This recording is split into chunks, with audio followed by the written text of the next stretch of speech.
May I speak in the name of our loving, liberating, and life-giving God. Amen. Please be seated.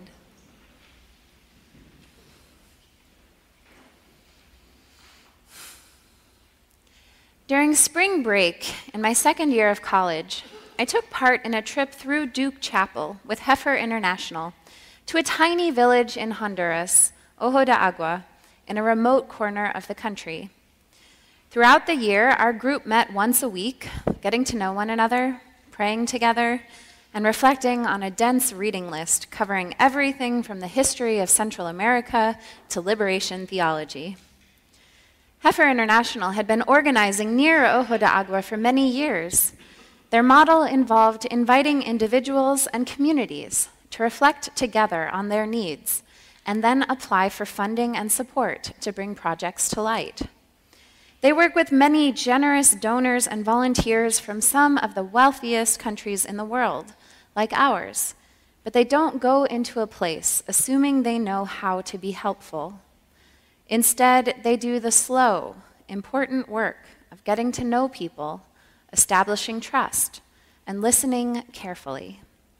The people of Ojo de Agua had applied for a program with them that would bring work teams and supplies to rebuild the home of one family, a father with 3 young children whose wife had died of cancer 2 years earlier and whose house had been washed away in a mudslide just months later. The father worked at a nearby sugarcane plantation, earning $1.50 a day, and he had help from neighbors and siblings caring for his 3 boys, but he was never going to be able to afford to rebuild his house, and the village as a whole didn't want them perpetually unsheltered. To be clear, this community could have applied for a generator, help building infrastructure to the government-maintained roads, assistance creating a waste management system, but they collectively felt that their most important asset was one another, and investing in this family, these children, would do the most to ensure their long-term well-being.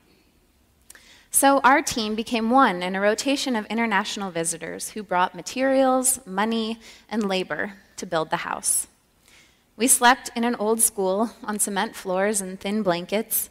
We awoke each day to the smell of wood smoke and the sound of homemade tortillas clapped between calloused hands. We showered in a makeshift box under the sky with cold water and started each day with morning prayer. And then we dug, mixed cement, wove rebar, set bricks, carried materials, and generally did whatever the project manager told us for about 10 hours a day in sweltering heat, at the end of which we'd be fed local specialties, maybe given a tour of nearby villages, maybe invited to sit by a fire as the sun went down and sing, maybe treated to stories from the elders. There was no electricity, no real privacy. Life was so intimate, and lives so intimately interconnected. I was old enough at that point to know some things about history and current affairs, but I had never encountered poverty like that, and with it, such surprising, radical hospitality and generosity of spirit. Up until then, the poor of the world were them, and they were essentially invisible to me. And forever after, at least some had names and faces, hopes and dreams, scars and stories. Over the course of just a few days, they became people. Today, Jesus and his friends are passing through Galilee as he continues to teach them that he will soon be betrayed, killed, and 3 days later resurrected. But the disciples don't understand why he is saying this. They can't conceive of what he is talking about. It makes no sense. And so the words are strange, unwelcome, bewildering. And yet, despite how much they love and trust him, they are afraid to ask for clarification. When the group finally arrives in Capernaum, Jesus asks what they were arguing about, and they don't respond because they were arguing about who was the greatest. Imagine, there's Jesus, God made flesh, trying to tell those closest to him what is coming, to help them understand who he is and what he is purposing. And not only do they miss it and not inquire, but he catches them navel-gazing, positioning, wondering who among them is the bigger man. And so Jesus tries to explain it to them another way. Whoever wants to be first must be last of all and servant of all. True greatness, he says, is not about being served, but being of service. It's tempting to think this is a new teaching, distinct from what he was saying earlier, a different section of the Discipleship 101 syllabus. But that is not the case.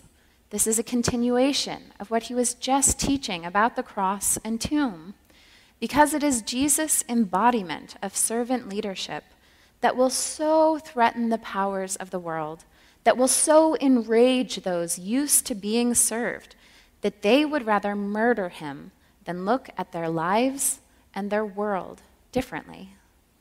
It is Jesus' radical solidarity with people like the villagers in Ojo de Agua, the vulnerable, dependent, unsheltered around the world, that leads to the cross and to the tomb. But his disciples still don't get it, looking at him with confusion, frustration, and annoyance bubbling up within as they scratch their heads. So Jesus calls over a child and places it in the middle of them, saying, "Whoever welcomes one such child in my name welcomes me, and whoever welcomes me welcomes not me, but the one who sent me."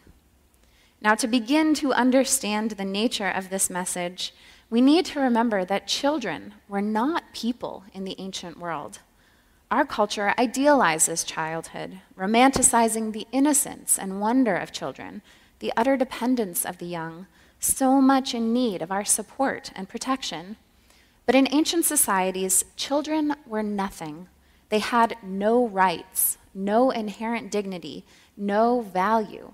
Powers that be did not recognize their personhood. They were them. They were invisible.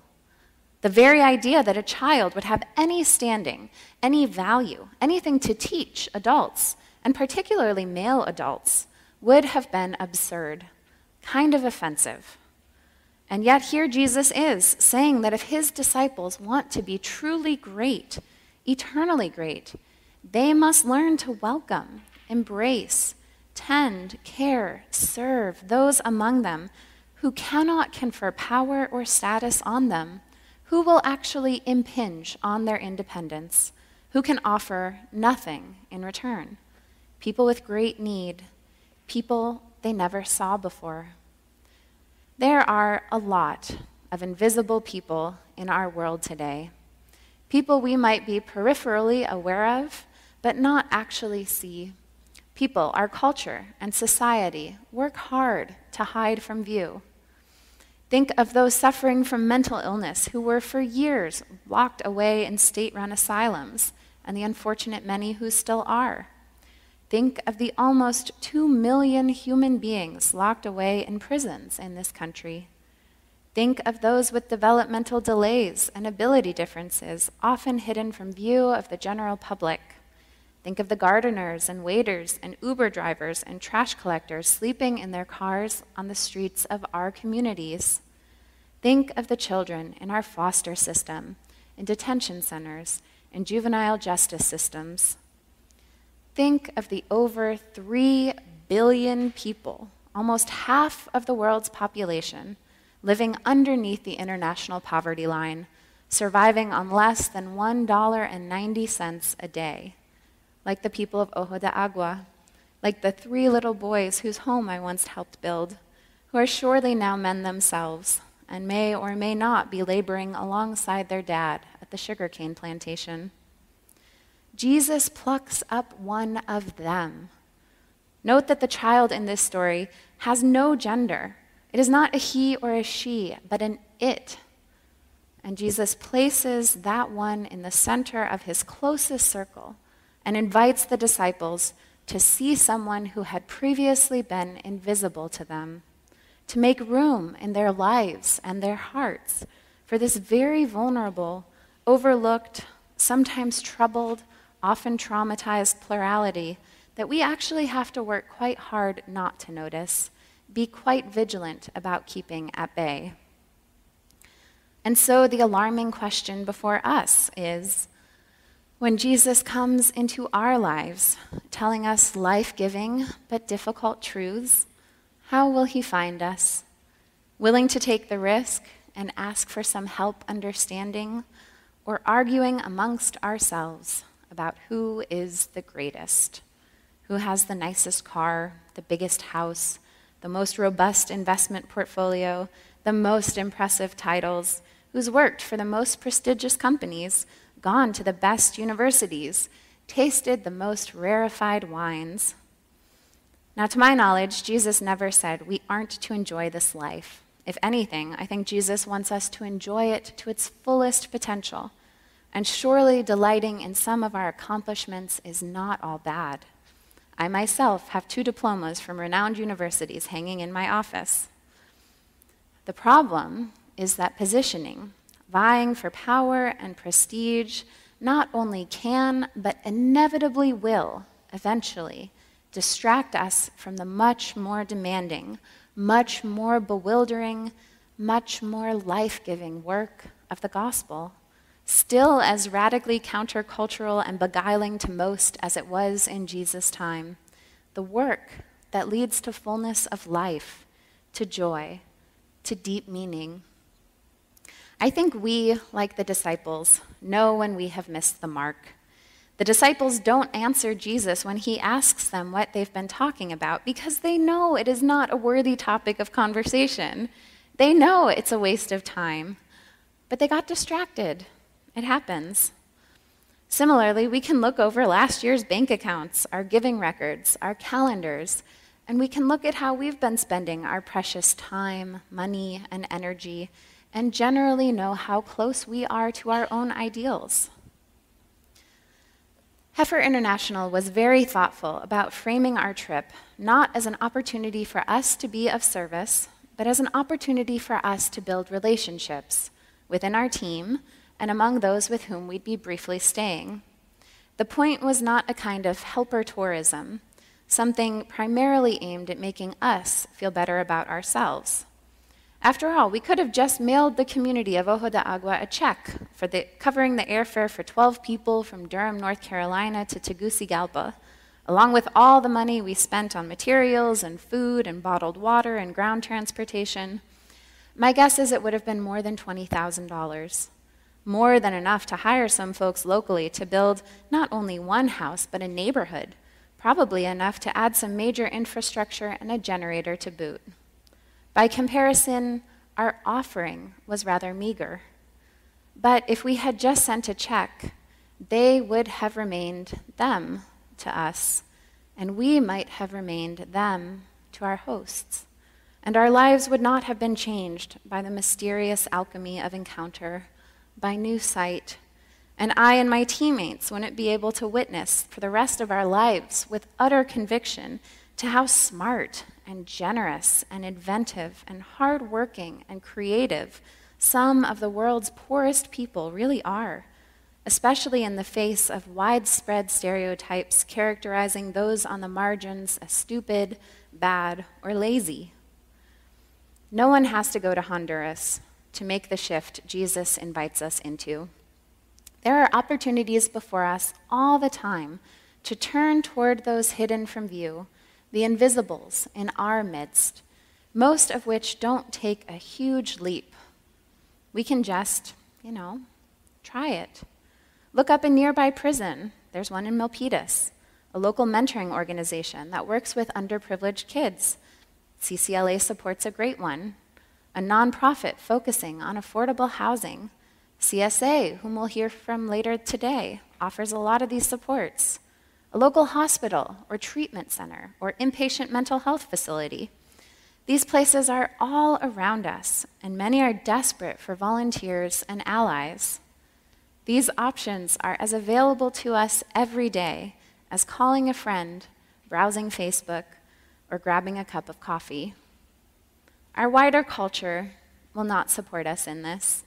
It will still be more socially acceptable to ask someone at a cocktail party what they do or where they went to school than what breaks their heart, where they serve, who they recently saw for the first time and how it changed them, which is, thanks be to God, something we can do for one another here. The child has nothing to offer the disciples, and drawing near to the invisible people of our world will not make us more impressive, successful, or powerful, but it will make us more human. It will make us more fully present to our lives and to our world. It will draw us closer to the heart of God. For whoever wants to be first must be last of all and servant of all. Amen.